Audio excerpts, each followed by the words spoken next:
नमस्कार, आप देख रहे हैं बतकही में हूँ आपके साथ अमित गर्ग शुक्ला। आज की बतकही का सार ये है कि सुप्रीम कोर्ट ने अलीगढ़ मुस्लिम विश्वविद्यालय का अल्पसंख्यक दर्जा फिलहाल बरकरार रखा है, लेकिन साथ ही ये भी कह दिया है कि एक नई बेंच इसके बारे में गाइडलाइंस बनाएगी। चलिए फैसले की संदर्भ सहित व्याख्या करते हैं। अलीगढ़ मुस्लिम विश्वविद्यालय के अल्पसंख्यक दर्जे पर फैसला अब 3 जजों की नई बेंच करेगी।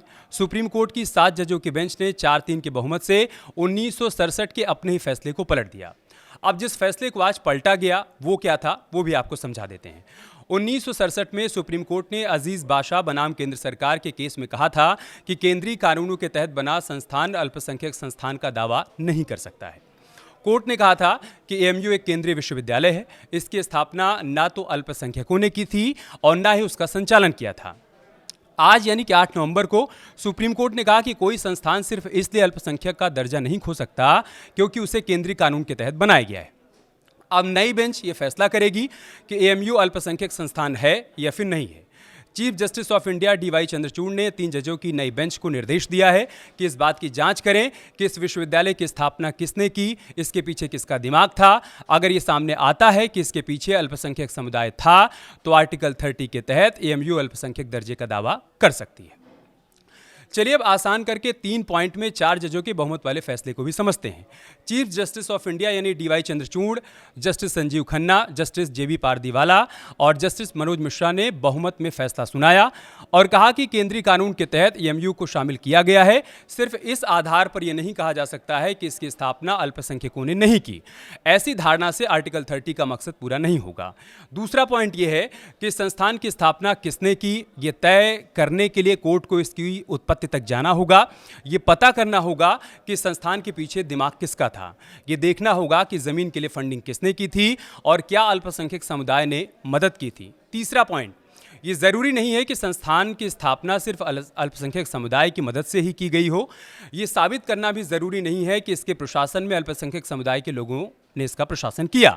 अल्पसंख्यक संस्थान भी धर्मनिरपेक्ष शिक्षा पर जोर दे सकते हैं। जरूरी नहीं है कि अल्पसंख्यक ही प्रशासन चलाएं। विरोध में फैसला देने वाले 3 जजों ने क्या कहा, अब आपको वो भी समझा देते हैं 3 पॉइंट में आसान करके। जस्टिस सूर्यकांत ने कहा अल्पसंख्यक आर्टिकल 30 के तहत किसी संस्थान की स्थापना कर सकते हैं, लेकिन सरकार और विश्वविद्यालय ग्रांट कमीशन यानी कि यूजीसी से इसे दर्जा मिलना जरूरी है। दूसरा पॉइंट ये कि जस्टिस दीपांकर दत्ता ने कहा कि एएमयू अल्पसंख्यक संस्थान नहीं है। इस केस में 1981 और 2019 के फैसलों का जिक्र जरूरी नहीं है। तीसरे पॉइंट में जस्टिस एससी शर्मा ने क्या कहा वो आप समझिए। अल्पसंख्यक बिना किसी बाहरी मदद के संस्थान का संचालन कर रहे हों, अल्पसंख्यक संस्थान को धर्मनिरपेक्ष शिक्षा का विकल्प देना चाहिए। स्थापना अल्पसंख्यकों ने की, इसे साबित करना चाहिए और प्रशासन का हर फैसला अल्पसंख्यकों के हाथ में होना चाहिए। आर्टिकल 30 का मकसद ये है कि सभी को बराबरी का दर्जा मिले, साथ ये भी कि अल्पसंख्यकों को खास ट्रीटमेंट ना दिया जाए। ये मानना कि देश में अल्पसंख्यकों को शिक्षा के लिए सुरक्षित ठिकाने की ज़रूरत है, ये गलत है। अल्पसंख्यक भी मुख्यधारा का ही हिस्सा हैं और वो समान अवसरों में शामिल हो रहे हैं। अलीगढ़ मुस्लिम विश्वविद्यालय की स्थापना कैसे हुई, अब आपको वो भी समझाते हैं। एएमयू रिकॉर्ड के मुताबिक अलीगढ़ मुस्लिम विश्वविद्यालय की स्थापना का क्रेडिट सर सैयद अहमद खान को जाता है। 1817 में दिल्ली के सादात ख़ानदान में सर सैयद अहमद खान का जन्म हुआ। 24 साल की उम्र में सैयद अहमद मैनपुरी में उप न्यायाधीश बन गए और इस समय ही उन्हें मुस्लिम समुदाय के लिए अलग से शिक्षण संस्थान की ज़रूरत महसूस हुई। उन्होंने मई 1872 में Mohammedan Anglo oriental college fund committee बनाई।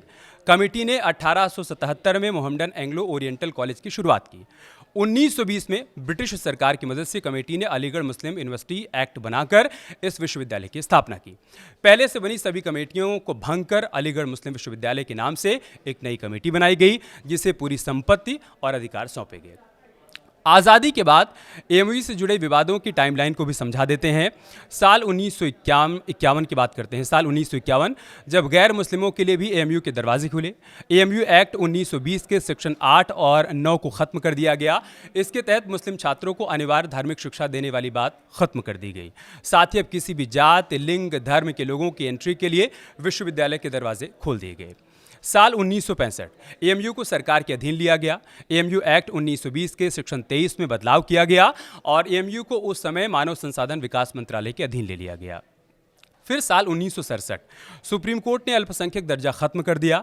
1967 में अलीगढ़ मुस्लिम विश्वविद्यालय के अल्पसंख्यक दर्जे का मामला सुप्रीम कोर्ट की 5 जजों की बेंच के सामने पहुंचा।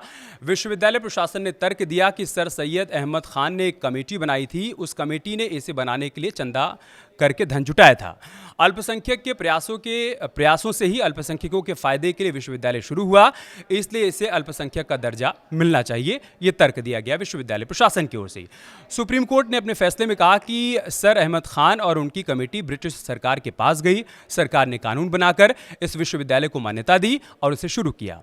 यही वजह है कि इस विश्वविद्यालय को ना तो मुस्लिमों ने बनाया और ना ही इसे चलाया। इसकी स्थापना उस समय भारत सरकार ने की थी, इसलिए अलीगढ़ मुस्लिम विश्वविद्यालय को अल्पसंख्यक दर्जा नहीं दिया जा सकता है। बात 1967 की है।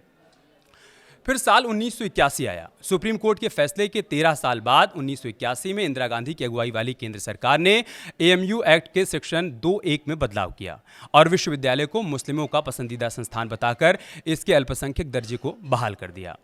ताज़ा विवाद कहां से शुरू हुआ वो आपको बताते हैं। इसकी शुरुआत हुई 2005 में, जब एएमयू ने खुद को अल्पसंख्यक संस्थान माना और मेडिकल के पीजी कोर्सेज की 50% सीटें मुस्लिम छात्रों के लिए आरक्षित कर दी। हिंदू छात्र इसके खिलाफ इलाहाबाद हाईकोर्ट चले गए। इन छात्रों की मुख्यतः 2 मांगें थीं। पहली मांग, अल्पसंख्यक दर्जे के तहत विश्वविद्यालय मुस्लिम छात्रों को 75% आरक्षण देना बंद करे। दरअसल अलीगढ़ मुस्लिम विश्वविद्यालय ने अपने मेडिकल कॉलेज में एडमिशन के लिए 75% सीटें मुस्लिमों के लिए आरक्षित कर दी थी, जबकि सामान्य वर्ग के लिए सिर्फ 25% सीटें ही रखी गई थी। छात्रों की दूसरी मांग क्या थी वो भी समझिए।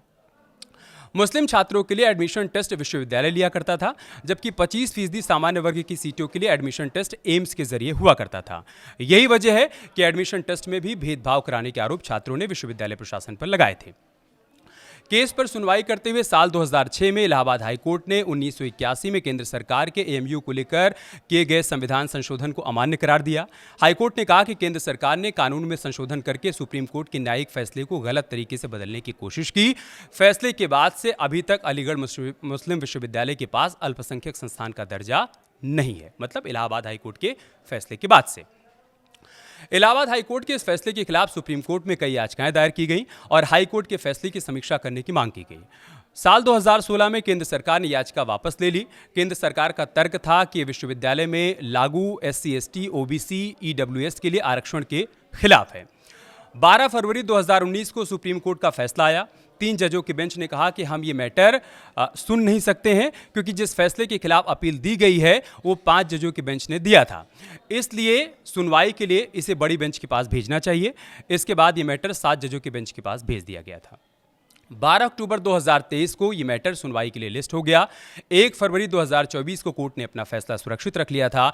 इसी पर सुप्रीम कोर्ट ने 8 नवंबर को अपना फैसला सुनाया है, मतलब आज का फैसला।